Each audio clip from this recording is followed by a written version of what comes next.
Hey man, Vito. Right, big Vito. See, he's got a weird cable, weird bloody fuel pipe. See, it's got a big loop there, right? So it comes out here, loops round, goes all the way back to here. Guy couldn't be bothered cutting to size. So there's the fuel, the fuel pipe there, right? And there's one there, and you can see they put a little bit of rubber over it because they must have thought to themselves, that's going to be an issue. That's going to be an issue. That so. There seems to be any superstition on it either, so I think maybe what we're better doing with it is chopping it and putting rubber on it. That'll be the part number there, probably. 120432. So that's probably the part number for it. But it's just going to happen again, so I might put something in there, a bit of foam or something. You can see it's actually been rubbing against that as well. That cable's been rubbing on there as well. So I think they did a poor job there with the fact of it. So when they've been long into it's named a gear cable. It's also, it's the same engine as a Traffic, man. It's also, yep. It's wet there too. So get the timing case off probably. Quality of these things, man, isn't they? Absolute quality, man. Honestly. It's got electric motor. So, I think probably better just chopping that and putting a bit of rubber in it. La Vita, Vito. Living La Vita Loco. So, living La Vito Loco. So, no more fuel leak. So, I just unclipped the pipe, take it down, unclipped that one. See, it's still got its original band up there, so I've not touched it up there. I chopped the pipe. I chopped a bit out the pipe that had been rubbed through. We've put a rubber hose on it.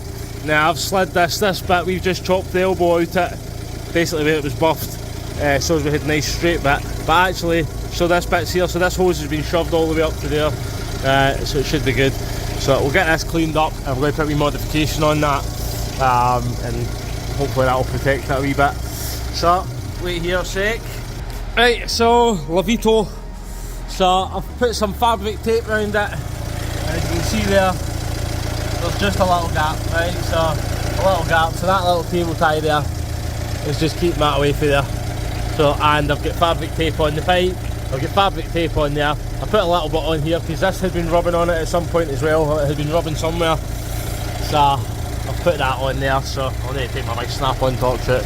But it looks good, we've no leaks, it's been running away here for a while. I know the timing casing's leaking on it, but to be honest with you, I think we'll clean that down. This majority of that's been diesel. I think that's what the customer's been seeing, is a diesel leak. So obviously the timing casing is soaked and it is leaking, but to be honest with you, I think to do that timing casing, I would have liked just to take the engine out. That's how I did the last one. It's so tight, you need to clean it all.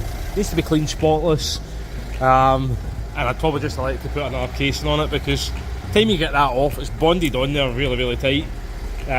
So the time you get it off, it's distorted, and you know, there's no sealer in the world that's going to take up the gaps, you know. I mean, I've seen it before where people put timing casings back on and it was really tight coming off and just never get it to seal again. You end up having to hang back off and putting another casing on it. So we'd probably just advise, you know, putting a casing on it. And I would have liked to take the engine out of it. Now, things running fine, chain seems all good and all that, so I'd really just keep an eye. It's no dripping to the point where it's hitting the floor yet, but I'll get a good all cleaned in. We'll get a guy to bring it back with a month's running, and we'll have a wee look at the oil leak again, see if it's getting any worse. So there you go. So I'll get all this cleaned up, and we'll get a wee road test, make sure it's all good. Yeah, I mean, like I said, so I've gave it a wee clean, but it looks like it's been happening for a long time. It's just how thick and black it is. So we'll leave that as is just now. See what the customer wants to do. Probably best having it all steam cleaned underneath, you know, if you want to do it. This is a diesel, to be honest with you, so I'll see if I can get some more of that off. Now, I think he's got a leak, and it'll just be some trapped stuff coming out, so I'll try my best to get as much out as I can.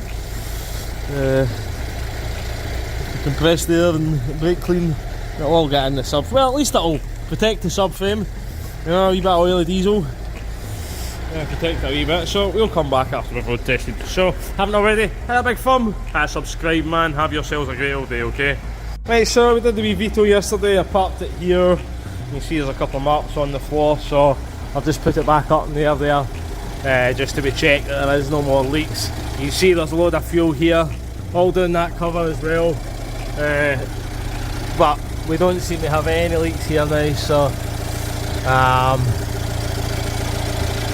think that's okay. I think it's just all the stuff that's trapped in the subframe, so I'll see if I can blast some brake cleaner through, some more brake cleaner through it, and see if it makes any difference. So you can see there's nothing ran back there. I had this a road test yesterday, so I had a decent enough drive, but we can see the fuel there. I don't see no more leaks, so we'll just clean it a bit further and then hopefully that'll be it. So there you go, guys, that's the pipe we've repaired, so, and it seems all good there. So we repaired that yesterday, put a wee modification on it as well to stop it from happening again. See, there's some fabric tape around the pipe and the gear cable as well. So there you go, hopefully that's all good in the hood. We'll get all this cleaned down a bit further, and then it'll be ready for collection. So there you go, all good in the hood. Hey guys, so we has the little Mercedes Vito with its French engine, its Renault engine, so it's come back in today. We're going to be checking the oil leak just to see how that is. If it's soaking again, then we'll need to do something about it. But you can see there, back doors are showing as opened and they're not, they're closed. So got the autel on it. I've had a wee look, I don't see anything untoward. I'm not sure exactly where the contacts are on it, or if it's different to how they used to be. They used to have little brass contacts, the Vitos, and this was quite a common thing. I've certainly seen it before. Mercedes Benz, I'll pause here. It's found everything there for us, but it's telling us it's a left hand steering, it's not, it's a right hand drive, this one. So we'll see what she finds. Probably going to tell me there's an open circuit in the back door. Pause here again. Righty-ho. So I think the only light we've got is just the one for the incredibly cold, and you know, your back doors are open light, so engine good. We'll let this run, see. Right, so just emailed myself a copy there. So we'll clear all the faults, see what happens. See if we can get the doors working again. Right, so the tyre's obviously got a permanent fault. I think I did say the battery was knackered. It's a daft idea, I don't know why. And to be honest with you, this is a commercial, it doesn't need it. So, so the battery of the tyre pressure sensor is faulty, so I need to find out basically, does it have the wee valves with the batteries in them. I'm not sure why they've done that. The Volkswagen group, they do it through the ABS, so it looks for a wheel going slower, and then it goes, right, ping your tyre light on. Much better idea. Right, I'll see if I can find what I'm looking for. Right, so you can see here, right, left electric sliding door, right electric sliding door, not present, right, but the manual's present and closed, right, so they've obviously not got electric sliding doors. Tailgate mechanical, not present. Tailgate mechanical open, mechanical tailgate's present, so one of them is no showing present, so I need to find out which one that is. It's shown on the dash as both is open, but so there's no any trouble codes in that section. Nope, nothing there, so we'll come back, we'll have another wee look. Better. Right, so there is oil ran back down there, so I'll need to see if I can see again where it's come through, but I think it is just the timing casing. Hard to see up there, it really is. We've got to look for the top and see, but I'll show you well under here. So I'm looking at the doors, and they're just not showing that they're shut. If you look up in here, that's obviously the contact for it there. I'm not sure if it's actually broken. I think it's actually just come out of there, see it? So I'll see if I can fix that back in. I'm not sure if it's happened to this one. Has this one got one? because it's no attached in there anymore. So I'll see if I can fix that and then take it from there really. I'm not sure if we could unbolt that latch and pull it out of there. So I'll have a wee look at this now and see what it does. Right, so I know the van's running, but you might not hear it, but I can hear it. So if I click it, I can hear it going. I can hear the switch working anyway, so we'll need to shut the doors now and see what happens. I started taking all this off just to see if there's any wires or anything I could see broken. I don't see a contact for that door. You can see where the wee tab is for it to go into. Yeah. So that's where it would be. So we'll put the van down now and see what we can see. Right, so that's the doors showing now that they're shut, so that's good. Strange there was no faults on it, but I suppose there's no broken wires for the switch around, it's just become detached. So I knew there wasn't something right with this morning when I walked down to it. Pressed this, I didn't see any back lights flashing, so we'll see what happens now. So lock, there you go, right, and right, so they're locked now. Unlocked and see them flashing. I didn't see that when I went to this morning. So I just need to put these wee clips back on then. Right, so I need to put them back on, so obviously it's probably been the builder. It's probably his own fault maybe.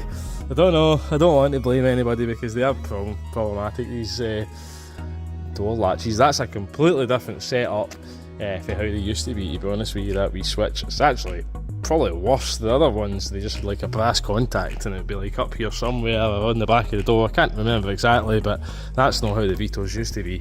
So it's only got one contact, but yet it knows both, tells you both doors are open, so one contact. But I suppose you need to close this one first, so it's probably going, oh, that door's not closed, the other one can't be closed. So right, I'll put all my wee plastic clips on. I did take this panel off, right, obviously because we've got a latch up there. Take that off, there's nothing behind it, right, it's just metal. So if you've got one of these vans that's got that cover on it and you're going to, you know, be looking at the door latches and stuff like that, then just take this one off. There's a wee cover in there. Oh, this just needs stuck back in the right place. So wee cover in here. Right, it just gets stuck up to there. You can see the hole for the push clip to get in. So there you go. So those all seem to be good in the hood. Did take this off as well just to see what it was. It's literally just a guide, so that's all it is, just a guide. That so we took that off just to see, you know, if there was any electrical plugs going to it, and there's none. So it's literally just a guide. Same with these two as well. So we cleaned everything, cleaned all the strikers and stuff like that, cleaned all the crap out them, and we'll give them a further clean. Boards here. So take my snap-on picks out of there. That's the guy's hammer that I used just to give these a wee chapometer. I can't get that one to go straight. I don't know, I just need to clean this some more, I think. So we just get some crap stuck under it. This one moved okay, as you can see. It's made the doors a wee bit tighter, so keep the crap out, keep the dust out. So again, so these are the kind of things that can cause your doors to, you know, I had one guy, I think he couldn't get his door open and it wedged some in it. I can't remember what that was, nails and stuff like that. So I need to be careful just where the doors are shutting. It's maybe been that something, you know, has got into that and just knocked that off. So that's kind of in here. So could just be one of those things again, I suppose. So we will get us off the lift now after I have a wee look actually at the locking, the oil leak for the top, so the locking, as far as we're concerned now, locked, unlocked, locked, unlocked. Right, cool, we'll get a wee look under the bonnet. Right, so it's difficult to see.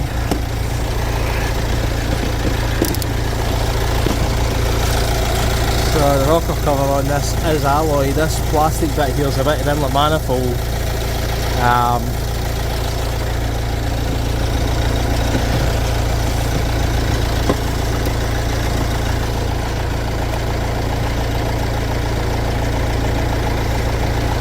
See in there.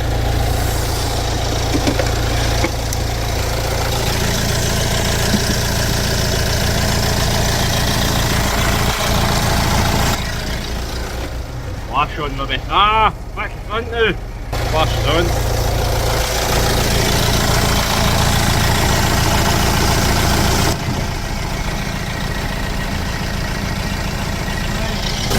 If I can see anything in the video.